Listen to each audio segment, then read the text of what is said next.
And tonight, the Sacramento police chief is firing back at his critics and defending the way his officers have handled violent protests. That's right. Sacramento officers took a de-escalation approach when protests turned destructive last week, right? Windows were smashed throughout downtown Thursday and Friday. But instead of confronting the crowd, officers mostly stood back and made no arrests on those nights. Sacramento Sheriff Scott Jones called for a much different approach, including the National Guard and a stronger law enforcement response.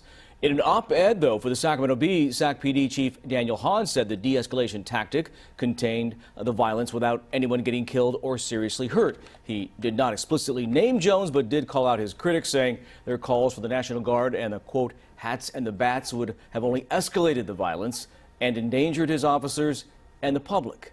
Hahn also clarified that if things got worse, he would call in the National Guard, but said doing so prematurely is, quote, foolish.